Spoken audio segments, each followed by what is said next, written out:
भद्रकाली कपालिनी दुर्गा क्षमा शिवा धात्री स्वाहा स्वाधा नमस्तुते। भक्तगणों, आप सभी भक्तगणों को नवरात्रि पर्व की हार्दिक शुभकामनाएं। आज के वीडियो में आप सभी श्रवण करेंगे माँ दुर्गा की 9 रूपों की बड़ी ही दुर्लभ कथा और जानेंगे माँ दुर्गा की 9 रूपों की प्रिय भोग के बारे में और फिर श्रवण करेंगे माँ दुर्गा की पावन आरती। जो भी भक्त चैत्र नवरात्रि का व्रत रख रहे हैं उन्हें इन कथाओं का श्रवण अवश्य करना चाहिए। इन कथाओं के श्रवण से सारे संकट, सारे कष्ट कट जाते हैं और सभी मनोकामनाएं माता की कृपा से शीघ्र ही पूर्ण हो जाती है। कथाओं को पूरे श्रद्धा से अवश्य सुनिएगा, आपकी सभी मनोकामना शीघ्र ही पूर्ण हो जाएगी। प्रेम से बोलिए नौ दुर्गा माता की जय। अब आइए श्रवण करें कथा। नवरात्रि के प्रथम दिन माँ शैलपुत्री की व्रत कथा। इस दिन घट स्थापना होती है और माँ दुर्गा के शैलपुत्री स्वरूप की पूजा की जाती है। माता शैलपुत्री हिमालय की पुत्री है, इसलिए उन्हें सफ़ेद रंग प्रिय है। साथ ही उन्हें गाय के घी से तैयार भोग लगाना शुभ माना जाता है। नवरात्रि के पहले दिन माँ शैलपुत्री की पूजा के बाद भोग में गाय के घी से बना हलवा, रबड़ी या मावा के लड्डू का भोग लगा सकते हैं। माँ दुर्गा को सर्वप्रथम शैलपुत्री के रूप में पूजा जाता है। हिमालय के वहाँ पुत्री के रूप में जन्म लेने के कारण उनका नामकरण हुआ शैलपुत्री। इनका वाहन वृषभ है, इसलिए यह देवी वृषारूढ़ा के नाम से भी जानी जाती है। इस देवी ने दाएं हाथ में त्रिशूल धारण कर रखा है और बाएं हाथ में कमल सुशोभित है। यही देवी प्रथम दुर्गा है। यही सती के नाम से भी जानी जाती है। उनकी एक मार्मिक कहानी है। एक बार जब प्रजापति ने यज्ञ किया तो इसमें सारे देवताओं को निमंत्रित किया, भगवान शंकर को नहीं। सती यज्ञ में जाने के लिए विकल हो उठी। शंकर जी ने उन्हें कहा कि सारे देवताओं को निमंत्रित किया गया है, उन्हें नहीं, ऐसे में वहां जाना उचित नहीं है। सती का प्रबल आग्रह देखकर शंकर जी ने उन्हें यज्ञ में जाने की अनुमति दे दी। सती जब घर पहुंची तो सिर्फ माँ ने ही उन्हें स्नेह किया। बहनों की बातों में व्यंग और उपहास के भाव थे। भगवान शंकर के प्रति भी तिरस्कार का भाव है। दक्ष ने भी उनके प्रति अपमानजनक वचन कहे। इससे सती को कलेश हुआ। वे अपने पति का यह अपमान न सह सकी। यज्ञ अग्नि द्वारा अपने को जलाकर भस्म कर लिया। इस दारुण दुख से व्यतीत होकर शंकर भगवान ने उस यज्ञ का विध्वंस करा दिया। यही सती अगले जन्म में शैलराज हिमालय की पुत्री के रूप में जन्मी और शैलपुत्री कहलाई। पार्वती और हेमवती भी इसी देवी के अन्य नाम हैं। शैलपुत्री का विवाह भी भगवान शंकर से हुआ। शैलपुत्री शिव जी की अर्धांगिनी बनी। इनका महत्व और शक्ति अनंत है। प्रेम से बोलिए शैलपुत्री माता की जय। अब श्रवण करें माँ शैलपुत्री की पावन आरती। शैलपुत्री माँ बैल असवार करे देवता जय जयकार। शिव शंकर की प्रिय भवानी तेरी महिमा किसी ने ना जानी। पार्वती तू उमा कहलावे जो तुझे सिमरे सो सुख पावे। रिद्धि सिद्धि परवान करे तू दया करे धनवान करे तू। सोमवार को शिव संग प्यारी आरती तेरी जिसने उतारी। उसके सगरी आस पूजा दो सगरे दुख तकलीफ मिटा दो। घी का सुंदर दीपक जला के गोला गरी का भोग लगा के श्रद्धा भाव से मंत्र गाए प्रेम सहित फिर शीश झुकाए। जय गिरिजाराज किशोरी अम्बे शिव मुख चंद्र चकोरी अम्बे। मनोकामना पूर्ण कर दो भक्त सदा सुख संपत्ति भर दो। प्रेम से बोलिए शैलपुत्री मैया की जय। चैत्र नवरात्रि के दूसरे दिन माँ ब्रह्मचारिणी की पूजा होती है। इस दिन शक्कर और पंचामृत का भोग माँ के समक्ष अर्पित कर सकते हैं। इसे उनका प्रिय भोग माना जाता है। माँ दुर्गा की नव शक्ति का दूसरा स्वरूप ब्रह्मचारिणी का है। यह ब्रह्म का अर्थ तपस्या से है। माँ दुर्गा का यह स्वरूप भक्तों और सिद्धों को अनंत फल देने वाला है। इनकी उपासना से तप, त्याग, वैराग्य, सदाचार और संयम की वृद्धि होती है। ब्रह्मचारिणी का अर्थ तप की चारिणी यानी तप का आचरण करने वाली देवी का यह रूप पूर्ण, ज्योतिर्मयी और अत्यंत भव्य है। इस देवी के दाएं हाथ में जप की माला है और बाएं हाथ में कमंडल धारण किए हैं। पूर्व जन्म में इस देवी ने हिमालय की घर पुत्री रूप में जन्म लिया था और नारद जी के उपदेश से भगवान शंकर को पति रूप में प्राप्त करने के लिए घोर तपस्या की थी। इस कठिन तपस्या के कारण इन्हें तपश्चारिणी अर्थात ब्रह्मचारिणी नाम से अभिहित किया गया। 1000 वर्ष तक इन्होंने केवल फल मूल खाकर बिताए और 100 वर्षों तक केवल जमीन पर रहकर शाक पर निर्वाह किया। कुछ दिनों तक कठिन उपवास रखे और खुले आकाश के नीचे वर्षा और धूप के घोर कष्ट सहे। 3000 वर्षों तक टूटे हुए बेल पत्र खाए और भगवान शंकर की आराधना करती रही। इसके बाद तो उन्होंने सूखे बेल पत्र खाना भी छोड़ दिए। कई हजार वर्षों तक निर्जल और निराहार रहकर तपस्या करती रही। पत्तों को खाना छोड़ देने के कारण ही इनका नाम अपर्णा नाम पड़ गया। कठिन तपस्या के कारण देवी का शरीर एकदम क्षीण हो गया। देवता, ऋषि, सिद्धगण, मुनि सभी ने ब्रह्मचारिणी की तपस्या को अभूतपूर्व पुण्यकृत बताया, सराहना की और कहा, हे देवी, आज तक किसी ने इस तरह की कठोर तपस्या नहीं की। यह तुम्ही से संभव थी। तुम्हारी मनोकामनाएं परिपूर्ण होगी और भगवान चंद्रमौली शिव जी तुम्हें पति रूप में प्राप्त होंगे। अब तपस्या छोड़कर घर लौट जाओ। जल्द ही तुम्हारे पिता तुम्हें बुलाने आ रहे हैं।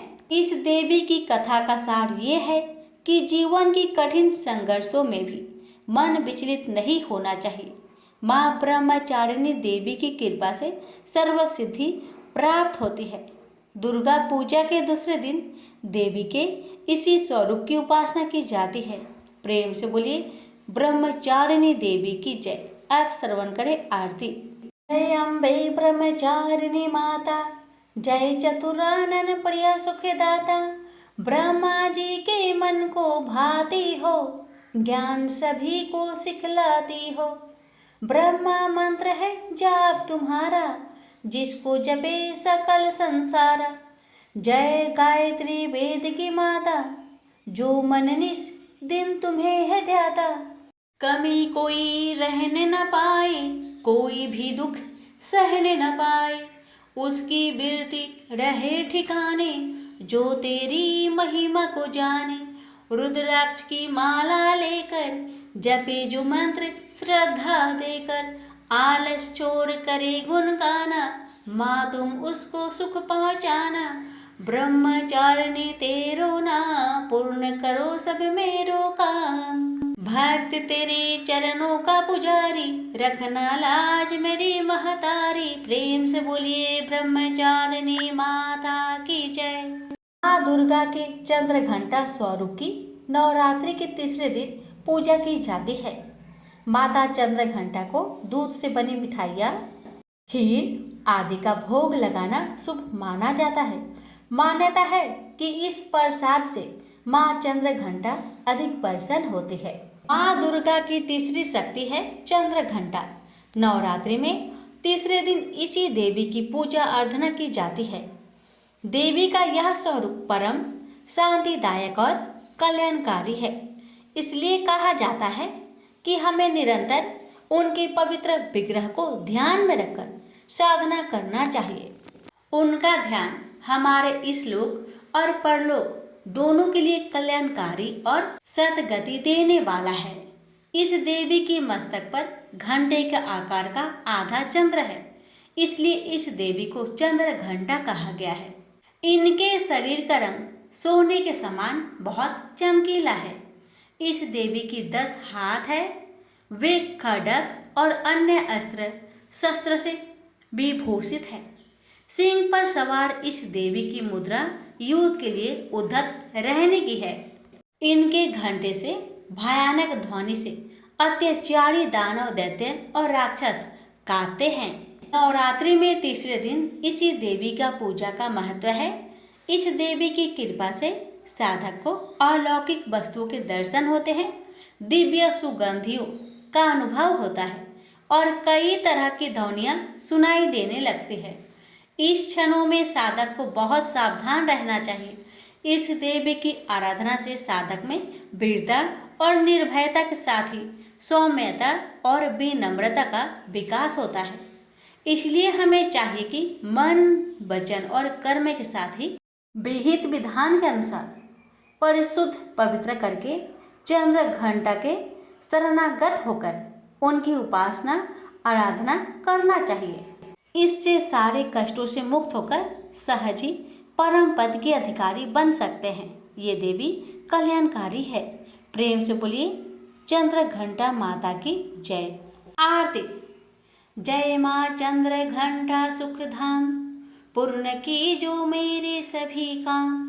चंद्र समान तुम शीतल दाती, चंद्र तेज किरणों में समाती। क्रोध को शांत करने वाली, मीठे बोल सिखाने वाली। मन की मालक मन भाती हो, चंद्र घंटा तुम बरदाती हो। सुंदर भाव को लाने वाली, हर संकट में बचाने वाली।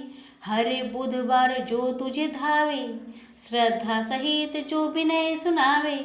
मूर्ति चंद्र आकार बनाए, सन्मुख घी की ज्योति जलाए।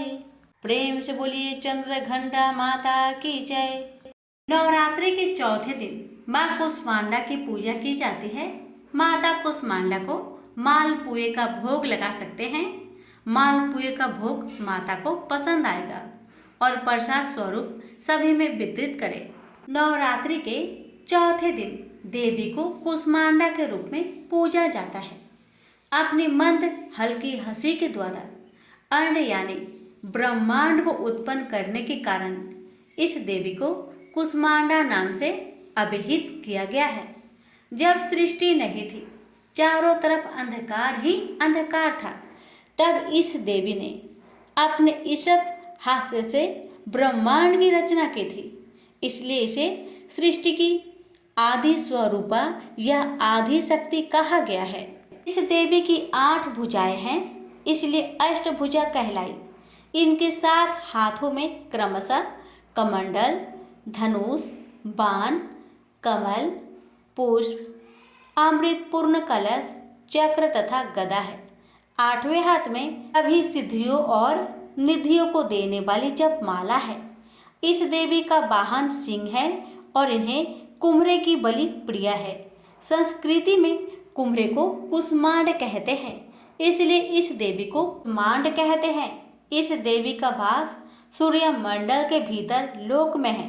सूर्य लोक में रहने की शक्ति क्षमता केवल इन्हीं में है, इसलिए इनके शरीर की कांति और प्रभा सूर्य की भांति ही देवी प्रमाण है। इनके ही तेज से 10 दिशाएं आलोकित है। ब्रह्मांड की सभी वस्तुएं और प्राणियों में इन्हीं का तेज व्याप्त है। और चंचल और पवित्र मन से नवरात्रि के चौथे दिन इस देवी की पूजा आराधना करना चाहिए। इससे भक्तों के रोगों और सुखों का नाश होता है तथा उसे आयु, यश, बल और आरोग्य प्राप्त होता है। ये देवी अति अल्प सेवा और भक्ति से ही प्रसन्न होकर आशीर्वाद देती हैं। सच्चे मन से पूजा करने वाले को सुगमता से परम पद प्राप्त होता है। विधि विधान से पूजा करने पर भक्त को कम समय में ही कृपा का सूक्ष्म भाव अनुभव होने लगता है। ये देवी आधियों व्याधियों से मुक्त करती है और उसे सुख, समृद्धि और उन्नति प्रदान करती है। अंततः इस देवी की उपासना में भक्तों को सदैव तत्पर रहना चाहिए। प्रेम से बोलिए कुष्मांडा मैया की जय। आप श्रवण करें आरती।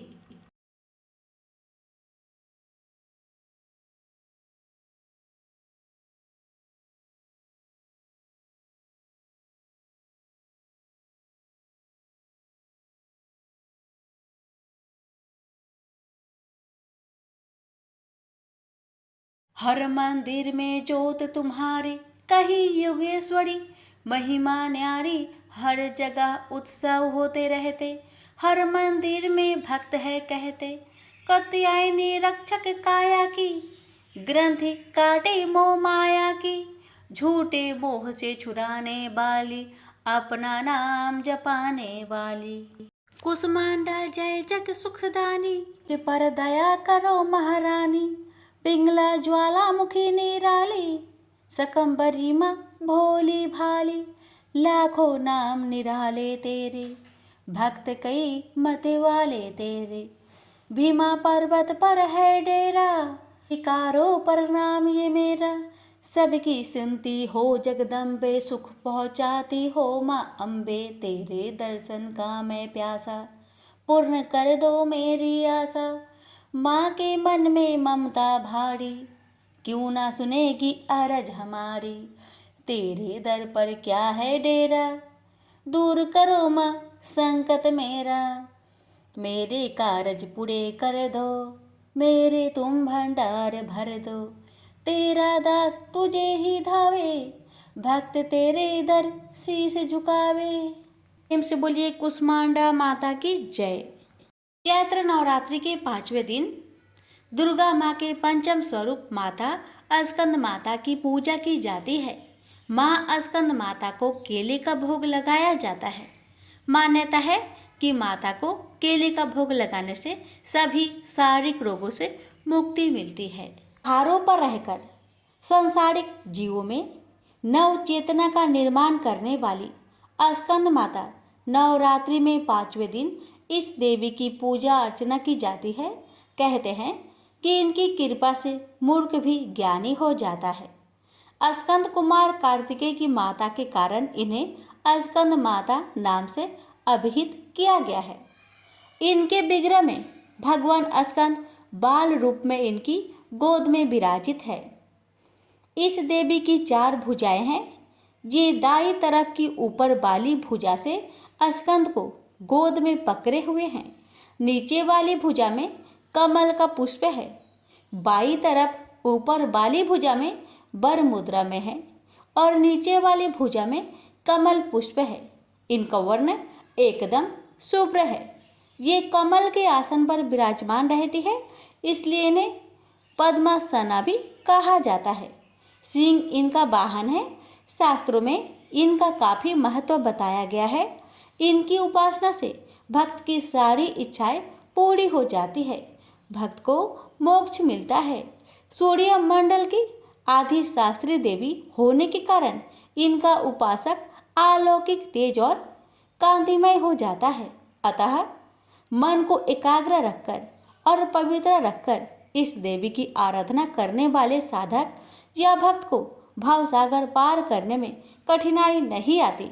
उनकी पूजा से मोक्ष का मार्ग सुलभ होता है। यह देवी विद्वानों और सेवकों को पैदा करने वाली शक्ति है, यानी चेतना का निर्माण करने वाली कहते हैं।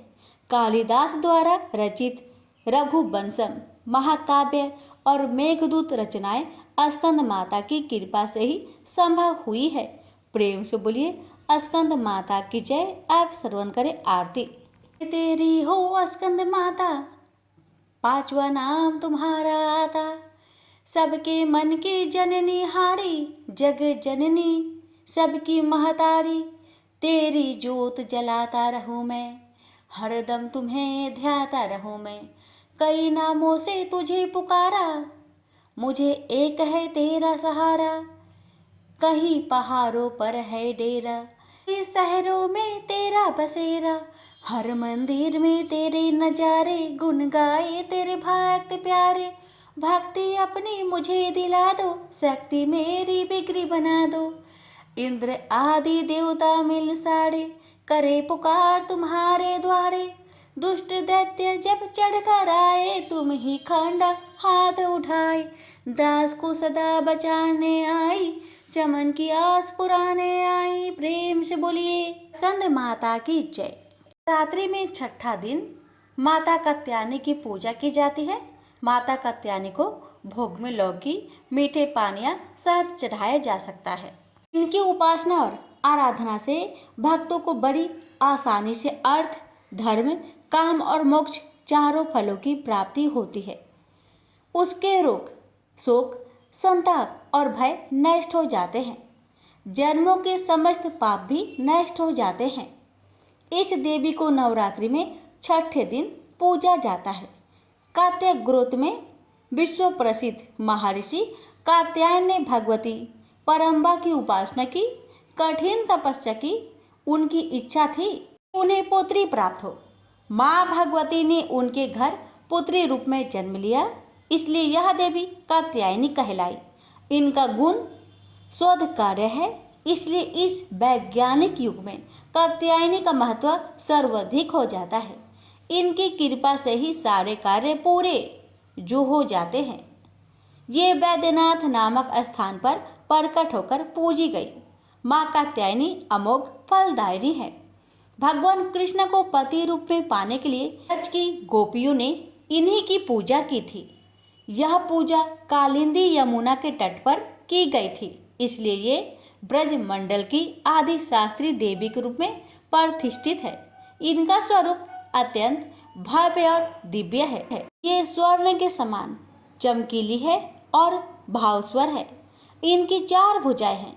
दाईं तरफ का ऊपर वाला हाथ अभय मुद्रा में है तथा नीचे वाला हाथ वर मुद्रा में। माँ के बाईं तरफ के ऊपर वाले हाथ में तलवार है व नीचे वाले हाथ में कमल का फूल सुशोभित है। इनका वाहन भी सिंह है।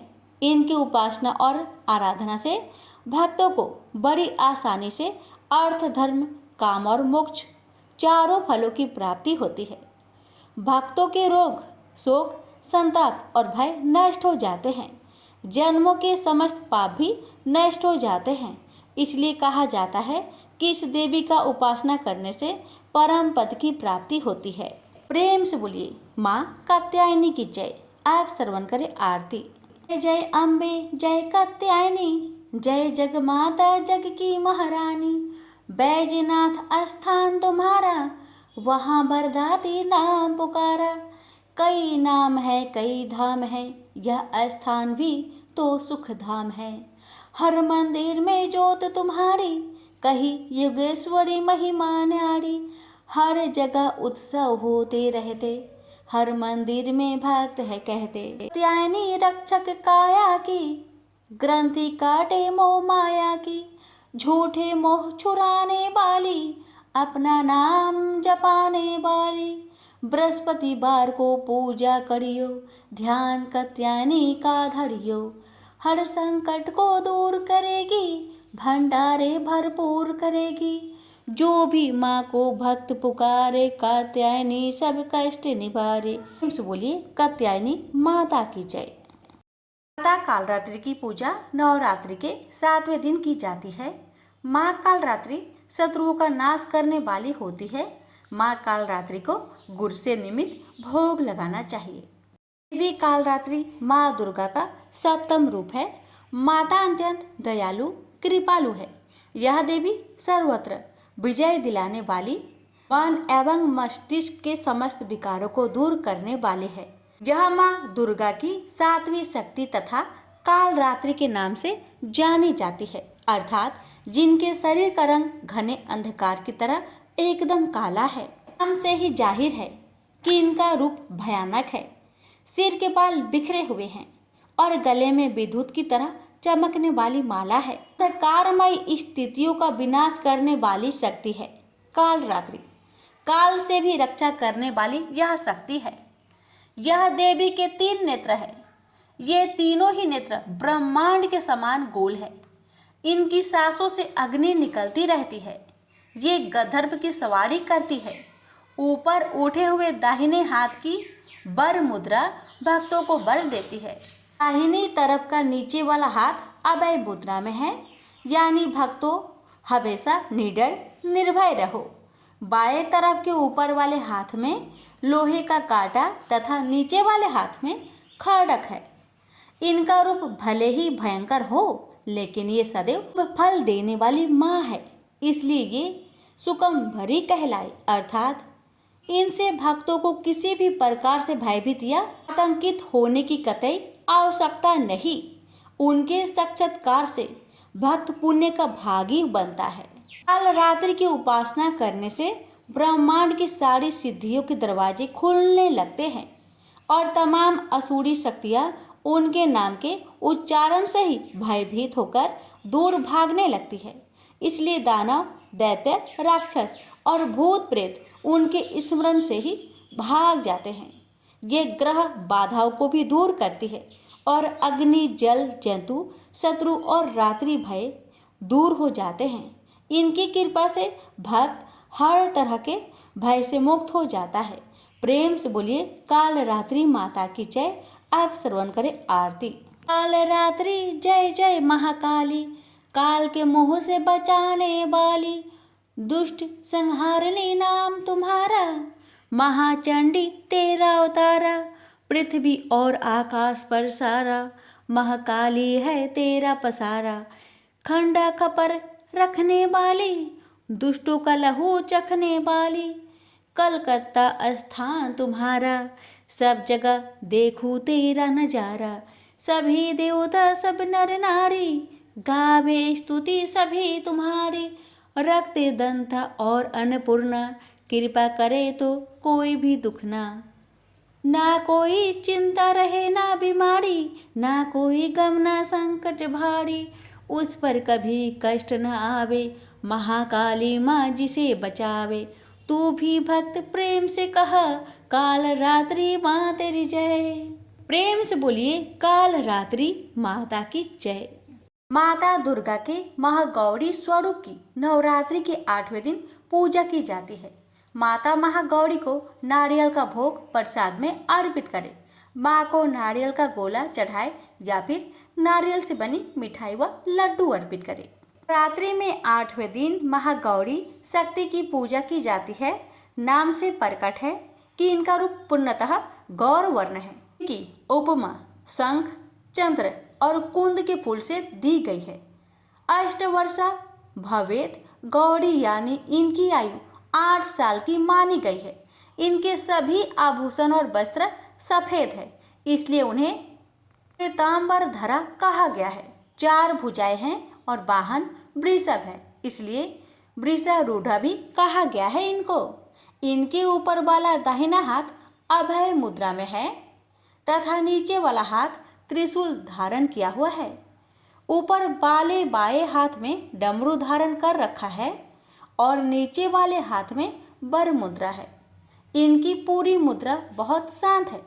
पति रूप में शिव को प्राप्त करने के लिए माँ गौरी ने कठिन तपस्या की थी। इसी वजह से इनका शरीर काला पड़ गया, लेकिन तपस्या से परेशान होकर भगवान शिव ने इनके शरीर को गंगा के पवित्र जल से धोकर कांतिमयी बना दिया। उनका रूप गौर वर्ण का हो गया, इसलिए ये महागौरी कहलाई। ये अमोघ फलदायिनी है और इनकी पूजा से भक्तों के तमाम कलमश धुल जाते हैं। पूर्व संचित पाप भी नष्ट हो जाते हैं। महागौरी का पूजन अर्चन, उपासना, आराधना कल्याणकारी है। इनकी कृपा से अलौकिक सिद्धियां भी प्राप्त होती है। प्रेम से बोलिए महागौरी की जय। श्रवण करें आरती। जय महागौरी जगत की माया, जया उमा भवानी जय महामाया, हरिद्वार कनखल के पासा, महागौरी तेरा वहाँ निवासा, चंद्रकली और ममता अम्बे, जय शक्ति जय जय माँ जगदम्बे, भीमा देवी बिमला माता, कौशिकी की देवी जग विख्याता, हिमाचल के घर गौरी रूप तेरा, महाकाली दुर्गा है स्वरूप तेरा, सती सत हवन कुंड में था जलाया। उसी धुई ने रूप काली बनाया, बना धर में सिंह जो सवारी में आया। तो शंकर ने त्रिशूल अपना दिखाया, तभी माँ ने महागौरी नाम पाया। शरण आने वाले का संकट मिटाया, शनिवार को तेरी पूजा जो करता, माँ बिगड़ा हुआ काम उसका सुधरता। भक्त बोलो तो सोच तुम क्या रहे हो, महागौरी माँ तेरे हरदम ही जय हो। प्रेम से बोलिए महागौरी माता की जय। चैत्र नवरात्रि के 9वें दिन माता सिद्धिदात्री की उपासना की जाती है। नवमी को कन्या पूजन होता है। इस दिन माँ सिद्धिदात्री को हलवा, पूरी, खीर या चना मसाला का भोग अर्पित करके कन्या पूजन किया जाता है। माँ दुर्गा जी के 9वां शक्ति का नाम सिद्धिदात्री है। ये सभी प्रकार की सिद्धियों को देने वाली है। नवरात्रि पूजन के 9वें दिन इनकी उपासना की जाती है। इस दिन शास्त्रीय विधि विधान और पूर्ण निष्ठा के साथ साधना करने वाले साधक को सभी सिद्धियों की प्राप्ति हो जाती है। सृष्टि में कुछ भी उसके लिए अगम्य नहीं रह जाता। ब्रह्मांड पर पूर्ण विजय प्राप्त करने के सामर्थ्य उसमें आ जाती है। मार्कंडेय पुराण के अनुसार अनिमा, महिमा, गरिमा, लघिमा, प्राप्ति, परकाम्य, ईशित्व और वशिष्ठत्व ये 8 सिद्धियां होती है। ब्रह्म वैवर्त पुराण के श्री कृष्ण जन्म खंड में यह संख्या 18 बताई गई है। इनके नाम इस प्रकार है: अनिमा, लघिमा, प्राप्ति, प्राकाम्य, महिमा, ईशित्व, वासित्व, सर्वकामा व स्वायिता, सर्वज्ञता, दूरश्रवण, परकाय परवेशन, वाक सिद्धि, कल्प वृक्ष तत्व, सृष्टि, संहार करण सामर्थ्य, अमर तत्व, सर्वनायकत्व, भावना, सिद्धि। माँ सिद्धिदात्री भक्तों और साधकों को ये सभी सिद्धियां प्रदान करने में समर्थ है। देवी पुराण के अनुसार भगवान शिव ने इनकी कृपा से ही इन सिद्धियों को प्राप्त किया था। इनकी अनुकंपा से ही भगवान शिव का आधा शरीर देवी का हुआ था। इसी कारण वे लोक में अर्धनारीश्वर नाम से प्रसिद्ध हुए। माँ सिद्धिदात्री 4 भुजाओं वाली है। इनका वाहन सिंह है। कमल पुष्प पर भी आसीन होती है। इनकी दाहिने तरफ के नीचे वाले हाथ में कमल पुष्प है। प्रत्येक मनुष्य का यह कर्तव्य है कि वह माँ सिद्धिदात्री की कृपा प्राप्त करने का निरंतर प्रयत्न करे, उनकी आराधना की ओर अग्रसर हो।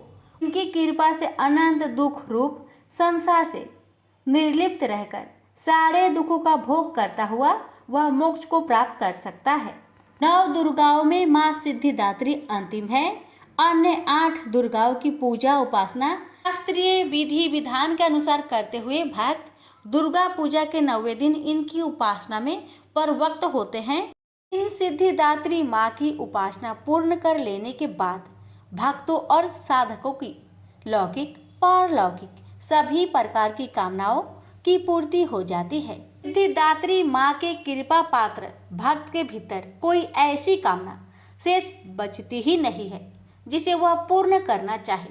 वह सभी सांसारिक इच्छाओं, आवश्यकताओं और सिपराहों से ऊपर उठकर मानसिक रूप से माँ भगवती के दिव्य लोकों में विचरण करता हुआ उनके कृपा रस पीयूष का निरंतर पान करता हुआ विषय भोग शून्य हो जाता है। माँ भगवती का परम सानिध्य ही उसका सर्वस्व हो जाता है। इस परम पद को पाने के बाद उसे अन्य किसी भी वस्तु की आवश्यकता नहीं रह जाती। माँ के चरणों का यह सानिध्य प्राप्त करने के लिए हमें निरंतर नियमनिष्ठ रहकर उनकी उपासना करनी चाहिए। माँ भगवती का स्मरण, ध्यान, पूजन हमें इस संसार की असारता का बोध कराते हुए वास्तविक परम शांतिदायक अमृत पद की ओर ले जाने वाला है।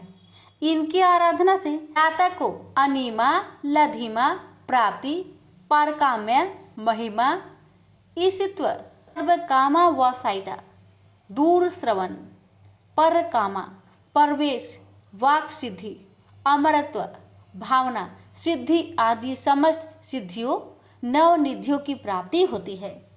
आज के युग में इतना कठिन तप तो कोई नहीं कर सकता, लेकिन अपनी शक्ति अनुसार जब तक पूजा अर्चना कर कुछ तो माँ की कृपा का पात्र बनता ही है। प्रत्येक सर्वसाधारण के लिए आराधना योग्य यह श्लोक सरल और स्पष्ट है। माँ जगदम्बे की भक्ति पाने के लिए इसे कंठ स्पष्ट कर नवरात्रि में नवमी के दिन इसका जाप करना चाहिए।